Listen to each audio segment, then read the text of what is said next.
ଶୋଇବା ପୂର୍ବରୁ ଏହି ମନ୍ତ୍ର ମାତ୍ର 3 ଥର ପଢ଼ି ଦିଅ। ଗ୍ୟାରେଣ୍ଟି ଦେଉଛି ସେ ନାରୀ 5 ମିନିଟ୍ରେ ତୁମ ପାଖକୁ ଆସିବ।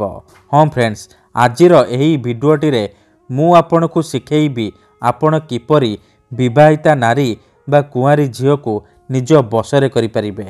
ଯଦି ଆପଣ କେଉଁ ଝିଅ ବା ବିବାହିତା ନାରୀକୁ ମନେ ମନେ ଭଲ ପାଉଛନ୍ତି କିନ୍ତୁ ଯେତେ ଚେଷ୍ଟା କଲେ ମଧ୍ୟ ତାକୁ ପଟେଇ ପାରୁନାହାନ୍ତି, ତାକୁ ନିଜର ମନ କଥା କହିବାକୁ ଡରୁଛନ୍ତି, ଆଉ ଆପଣ ଚାହୁଁଛନ୍ତି କି ସେ ଝିଅ ବା ବିବାହିତା ନାରୀ ନିଜେ ଆସି ଆପଣଙ୍କୁ ଭଲ ପାଉଛି ବୋଲି କହୁ, ତେବେ ଆଜିର ଏହି ଭିଡ଼ିଓଟି ଆପଣଙ୍କର ଇଚ୍ଛାକୁ ପୂରଣ କରିବ।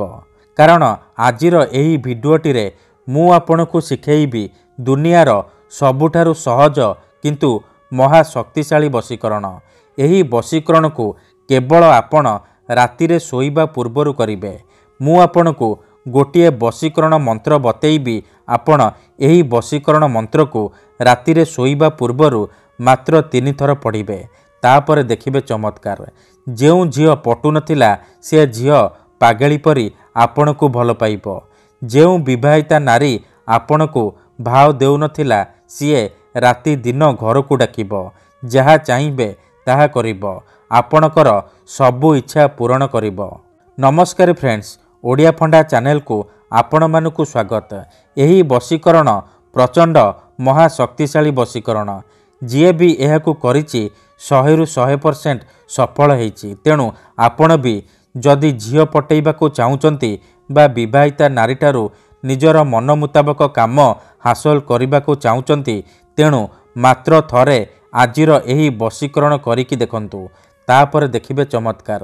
ଏହି ବଶୀକରଣ ସାହାଯ୍ୟରେ ଆପଣ ଶାଶୁ, ନଣନ୍ଦ, ଦିଅର, ଭାଉଜ କାହାକୁ ବି ନିଜ ବଶରେ କରିପାରିବେ।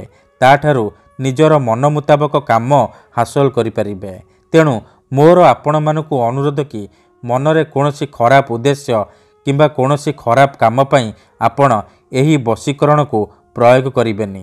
ତେବେ ଚାଲନ୍ତୁ ଜାଣିବା ଏହି ବିଧିକୁ ଆପଣ କିପରି କରିବେ, କେମିତି କରିବେ, ଚାଲନ୍ତୁ ଜାଣିବା। ତେବେ ମନେ ରଖନ୍ତୁ, ଏହି ବଶୀକରଣ ବିଧିକୁ ଆପଣ ଯେବେ ବି କରିବେ ରାତିରେ ଶୋଇବା ପୂର୍ବରୁ କରିବେ।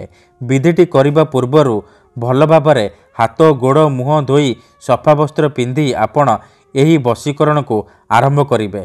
ପ୍ରଥମେ ଆପଣ କ'ଣ କରିବେ, ଖଣ୍ଡେ ସାଧା କାଗଜ ଆଉ କଳା କଲମ ଆଣିବେ।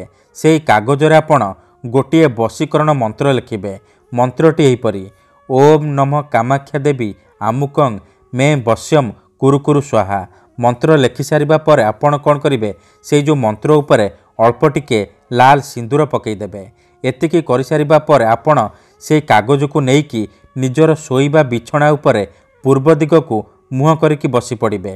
ତାପରେ ଆଖି ବନ୍ଦ କରିକି ସେଇ ଝିଅ ବା ନାରୀକୁ ମନେ ମନେ ଭାବିବେ ଯାହାକୁ ଆପଣ ନିଜ ବଶରେ କରିବାକୁ ଚାହୁଁଛନ୍ତି। ତାପରେ ଆଖି ଖୋଲିବେ ଆଉ ମନ୍ତ୍ରକୁ ମାତ୍ର 3 ଥର ପଢ଼ିବେ। ଓମ୍ ନମଃ କାମାକ୍ଷା ଦେବୀ ଆମୁକଂ ମେ ବଶ୍ୟମ୍ କୁରୁ କୁରୁ ସ୍ୱାହା। ଆମୁକଂ ଜାଗାରେ ଆପଣ ସେହି ଝିଅ ବା ସ୍ତ୍ରୀର ନାମ ଉଚ୍ଚାରଣ କରିବେ ଯାହାକୁ ଆପଣ ନିଜ ବଶରେ କରିବାକୁ ଚାହୁଁଛନ୍ତି।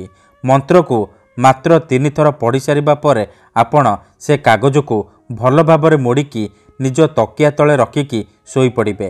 ଏପଟେ ଆପଣ ଏହି ବିଧିକୁ କରିବେ ମାତ୍ର 5 ମିନିଟ୍ରେ ପ୍ରଭାବ ପଡ଼ିବା ଆରମ୍ଭ ହୋଇଯିବ। ସେପଟେ ସେ ଝିଅ ବା ବିବାହିତା ନାରୀ ଆପଣଙ୍କ ଆଡ଼କୁ ଆକର୍ଷିତ ହେବାକୁ ଲାଗିବ, ଆପଣଙ୍କୁ ଭଲ ପାଇବାକୁ ଲାଗିବ। ଧନ୍ୟବାଦ।